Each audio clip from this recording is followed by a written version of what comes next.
여러분 안녕하세요. 인물책 독후감 쓰기 안내해 드리겠습니다. 저희 이야기책 쓰기, 과학책 쓰기, 그리고 벌써 인물책 쓰기까지 왔습니다. 인물책도 그렇고요. 다른 책도 그렇고 독후감이라는 거는 책을 읽고 나서의 책 내용과 내 생각을 결합해서 쓰는 거잖아요. 그래서 그러려면은 우선 그 책 자체에 대해서 왜 읽는지 어떤 특징이 있는지 아는 게 가장 기본이에요. 왜냐하면 그게 정확하게 인지가 안 되기 때문에 어떻게 쓰지? 뭘 쓰지? 이렇게 되는 거거든요. 그래서 인물책은 왜 읽는지부터 말씀을 드릴게요. 인물책은 제가 위인전이라고 하지 않고 일부러 인물책이라고 했는데요. 위인의 개념은 요즘 점점 쓰지 않고 있는 추세고요. 인물이라고 보통 하고 있어요. 왜냐하면 위인 하면은 위인은 말 그대로 위대한 사람이잖아요. 그러면 아이들로 하여금 위대한 인물에 대한 생각을 조금 더 하나의 어떤 편견을 줄 수도 있는 거고요. 오히려 그리고 인물이 지금 시대에 따라서 평가가 계속 달라지고 있기 때문에 위인보다는 인물의 개념으로 보시는 게 아이들하고 나눌 이야기도 더 많고요. 인물을 조금 더 입체적으로 이해할 수 있는 방법이라고 생각을 하시면 될 것 같아요. 집에 인물책은 조금 한 세트, 두 세트 정도 이렇게 있는 가정이 많은 걸로 알고 있어요. 인물책 쭉 찾아보시면 아시겠지만 뭐 되게 다양한 인물들, 다양한 시대, 그다음에 다양한 성격, 다양한 그 인물들이 겪은 삶의 모습이나 부딪혔던 어려움들, 그리고 해냈던 일, 이런 것들을 고루고루 읽다 보면, 아, 이런 일이 있었고, 세상에는 이런 일이 있었고, 이러이러한 삶도 있고, 사람이 살면서 이런 어려움을 겪을 수도 있고, 그리고 이런 가치관을 가지고 이렇게 자기가 하고 싶은 일을 이루는 사람들이 있는데, 그 이루었던 일들은 이렇게나 많은 종류가 있구나 하면서 정말 이 세상을 정말 총체적으로 이해할 수 있는 그런 장르가 인물책이에요. 저는 그래서 이야기책 좋아하는 친구들은 인물책도 기본적으로 이야기책처럼 서사 구조로 진행이 되기 때문에 비교적 조금 잘 읽을 가능성이 높아요. 근데 아이들이 이제 왜 저학년 친구들은 약간 허구나 이야기랑 잘 구분을 못해서 인물책 읽으면서 그게 동화라고 생각하는 경우도 있거든요. 그러면 실존 인물이라고 알려주시면 되는 거고요. 그래서 인물책은 결론적으로 사람, 그 다음에 인간이 살아가는 삶, 그리고 이 세상에 대해서 폭넓게 이해할 수 있는 책이다 생각해 주시면 좋을 것 같아요. 근데 저학년 인물책 한번 보신 분들은 아실 텐데 인물책은 생각보다 그렇게 쉽지가 않아요. 왜냐하면 예를 들면 과학 인물이면 그 과학 분야에 대해 조금 이해가 필요할 때가 있고 역사 인물이면 역사 분야, 뭐 문화예술도 그렇고 그 사람이 어떤 살았던 시대나 그 분야에 대한 이해가 조금 필요해서 생각보다 어려워요, 인물책이. 그래서 인물책은 읽으시면서 뭐 영상 자료라던가 아니면 여러 가지 뭐 백과사전 자료라던가 이런 거를 같이 결합해서 읽으시는 게 좋아요. 그래야 이해를 도울 수 있어요. 그리고 어떻게 골라야 되지? 궁금하실 분들을 위해서 인물책은 이제 분야별로 찾을 수도 있잖아요. 저희 왜 이렇게 전집 같은 거 사면은 이렇게 색깔별로 나눠져 있는 경우 있어요. 뭐 문화예술 관련 인물, 과학자 또는 음악가, 예술가 이렇게 분야별로 나뉘어져 있는 경우도 있는데 분야를 골고루 아이들이 이렇게 다 관심이 있어 하진 않기 때문에 그것도 물론 참고하셔도 좋고요. 저 같은 경우는 외국 인물, 한국 인물 중에서 아이가 한국 사람에 대한 이야기 읽고 싶어, 외국 사람에 대한 이야기 읽고 싶어 이렇게 물어보셔서 두 가지 중에 하나 고르시는 것도 좋고요. 남성 인물과 여성 인물의 각각의 관심이 따로 있는 친구들도 있어요. 그럼 그걸 물어봐서 고르게 해주셔도 좋고요. 또는 아이들 중에는 제가 이거 잘못 썼네요. 과거 인물, 역사 인물이 아니고 과거 인물하고 실존 인물. 현존 인물, 지금 살아있는 인물, 실존 인물이 아니고 현존 인물이요. 지금 살아있는 인물인지 이미 세상을 떠난 인물인지 그거 관심 있는 친구들도 있거든요. 그래서 어떤 친구들은 이미 세상을 떠난 사람의 이야기를 왜 읽느냐고 물어본 친구들도 있었어요. 그래서 아이들마다 이렇게 특성이 좀 다르기 때문에 이걸 기준으로 한번 골라보시는 것도 재밌게 생각할 수 있는 방식 중에 하나고요. 제가 앞서 말씀드렸던 분야별로 읽는 것도 아이들이 그냥 이렇게 아무렇지 않게 읽으면 그렇게 하셔도 상관은 없습니다. 그래서 사실 인물책이요, 비문학 성격도 있고 문학의 성격도 있어서 저는 개인적으로 정말 시야를 좀 넓히고 생각을 확장할 수 있는 게 저는 인물책이라고 생각을 해요. 그래서 이번 기회에 아이들하고 독후감도 독후감이지만 인물책을 재미있게 읽어본다. 아, 이런 사람들이 있구나. 이렇게 그 관점으로 보셔도 되게 좋을 것 같아요. 저희 그 초한독 책에는요, 아시겠지만 1단계 3권, 2단계 3권, 3단계 3권인데 제가 되도록이면 분야를 다양하게 넣으려고 노력을 했어요. 그 친구들 중에는 역사 인물 진짜 좋아하는 친구들도 있거든요. 그런 친구들은 이제 주로 역사 인물 말 그대로 그 중에서도 이제 그 분야만 보는 거라서 이왕 지금 인물을 접할 거면 이번 기회에 좀 다양하게 보면 어떨까 해서 1단계는 제인구달, 그리고 세종대왕, 파브르 이렇게 한국 인물, 세계 인물 같이 섞었고요. 다른 단계들도 그런데 부모님들도 같이 읽어보셔도 되게 좋아요. 뭐 김점동, 조선의 별이던 된 최초의 여의사, 루이 브라이, 점자 만드신 분, 안중근, 그 다음에 이태석 신부님, 그 다음에 신경외과 의사가 되다, 그 다음에 유일한 이야기, 여러 분야라던가 남녀 좀 섞으려고 노력을 했고요. 이 중에서 이제 아이들이 관심이 보이는 거 있으면 같이 읽어주시면 되고요. 퀴즈북은 이전처럼 10개에서 30개 정도 문제가 있는데요. 제가 반복 설명해드렸죠. 그래서 잘 하실 거라고 믿습니다. 너무 아이들에게 이렇게 다 마치자의 개념보다는 책을 한번 다시 훑어보자 이런 개념으로 사용하시면 좋을 것 같아요. 이번 미션도 자유로운 독후감을 먼저 한 편을 올려주시면 저희 초한독 책에 괄호넣기 5손가락 채팅 독후감 중에 하나를 먼저 해서 올려주시면 퀴즈북을 발송을 해드릴게요. 댓글을 달아주시면 되는데 아마 저의 그냥 개인적인 생각으로는 인물책은 집에 조금 있으실 것 같아서 한 권 정도 재밌게 해보면 좋을 것 같고요. 정말 다른 분야도 그렇지만 인물책도 수준을 확 낮춰주셔도 상관없어요. 글의 구성을 익히는 것도 목적이기 때문에 해보시면 좋을 것 같고요. 저희 이제 세 가지 그 단계, 3단계 독후감 쓰기가 있잖아요. 그런데 그 3단계를 이제 앞에 해보시면 알겠지만, 간단하게 쓰는 것부터 확장해 나가는 걸로 되어 있는데, 이제 항상 중요한 거는 제가 초반에 말씀드렸던 책의 구성을 아는 거예요. 그게 정말 중요하거든요.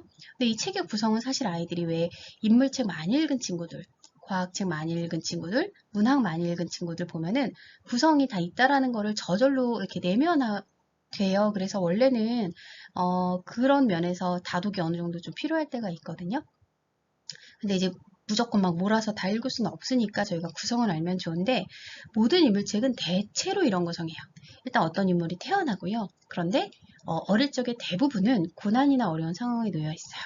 그리고 그걸 극복하고 꿈을 이룬 다음에 이루는데 그 꿈을 이룰 때 도와주는 사람도 있고 어렵게 하는 사람도 있어요. 가족이기도 하고 다른 사람이기도 하고 어떠한 상황이기도 해요. 상황.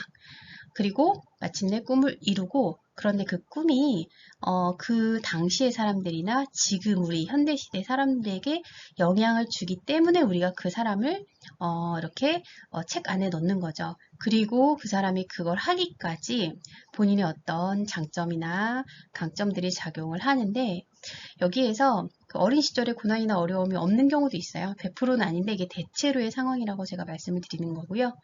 이 구조만 이해를 하면 인물 독후감을 쓸 수가 있는 거예요. 이 구조 그대로 느낌대로 이렇게 흘러가면 되는 건데 제가 이제 하나 말씀드리고 싶은 건 여기 제가 마침내 꿈을 이루고 그 꿈은 우리들 모두에게 영향을 주어요 이렇게 썼잖아요. 이게 생각보다 아주 많이 어려워요.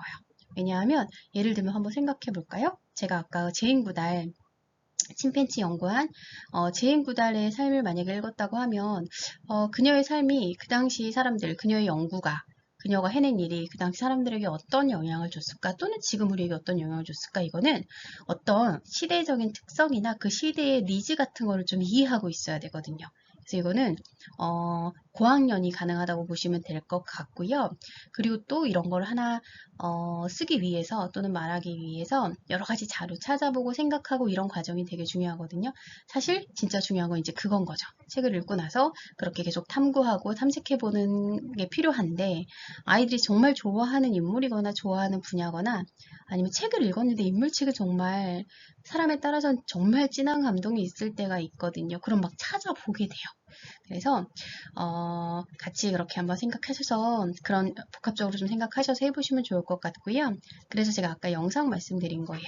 만약에 뭐 이태석 신부님 책을 읽었다 하면 이태석 신부님은 영화도 나와 있거든요. 영화랑 같이 보시거나 영상 찾아서 보시거나 하면 아이들에게 조금 더 이제 다가가거나 감동 감화되는 면이 있거든요. 그리고 그렇게 함으로써 또 제가 지금 좀 어렵다고 말한 이 질문이 좀 해결이 될 수도 있어요. 그래서 좀 어려운 질문이라는 거 말씀드리고요. 그래서 이런 구성으로 돼요. 인물 독후감은 오늘은 제가 그 괄호 넣기 5손가락, 채팅 독후감 하나하나 설명해 드리기보다는 전체 큰 틀을 설명해 드릴게요. 이러이러한 사람이 있었다. 그러니까 이름이나 뭐 시대 이 정도 쓰면 되고요. 이 사람은 어떤 일을 했다. 나는 그 사람이 한 일이 나에게 어떤 생각을 갖게끔 했다. 그 사람은 참 어떠어떠한 사람인 것 같다. 그래서 나는 그에게 뭐라고 말해주고 싶다. 이게 이제 가장 기본적인 구성이 될 수가 있어요. 이 안에서는 당연히 이제 순서도 바뀌어도 되는데 항상 저희가 변형을 하려면 기본 구성을 알고 있어야 변형도 되거든요. 여기에서 확장이 되면 이제 그 채팅 글쓰기까지 가는 건데 저희가 1단계, 2단계, 3단계 글쓰기가 있잖아요.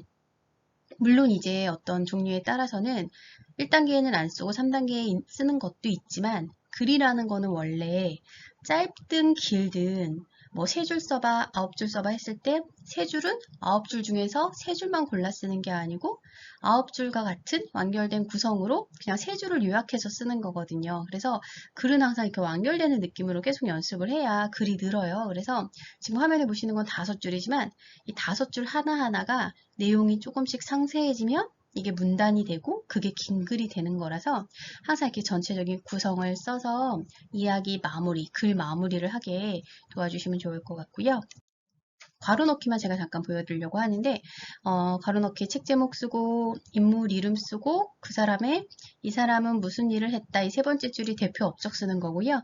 그 다음에 장점을 쓰고 이 책을 읽고 나는 어떤 생각을 했는지 이 사람에게 뭐라고 말하고 싶은지를 쓰는 건데 제가 여기 굳이 이 사람은 무슨 일을 했다 요 가운데에다가 파란색 대표 업적이라고 굳이 써놓은 이유가 뭐냐면 우리 한 1, 2학년 아니면 한 3학년 정도까지 친구들은요 이 사람의 대표 업적을 쓰는 건데 그냥 책 앞부분에 나온 거라던가 그 전체적인 큰 업적이랑 상관없는 소소한 행동 이런 거 쓰는 경우가 되게 많이 있어요. 그래서 그런 경우에는 아이가 전체를 보지는 못하는 거기 때문에 거지만 또 저학년의 특징이기도 하기 때문에 그럴 때는 요거 한 줄 정도는 이렇게 써주셔도 좋고요.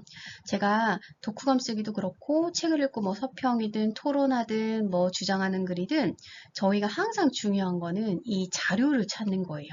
인터넷 특히 이제 책 독후감 같은 경우는 온라인 서점에 책 검색하시면 하단에 책 소개, 작가 소개, 책 디테일한 소개 나와 있잖아요. 그런 거 적극 활용하시라고 말씀드려요.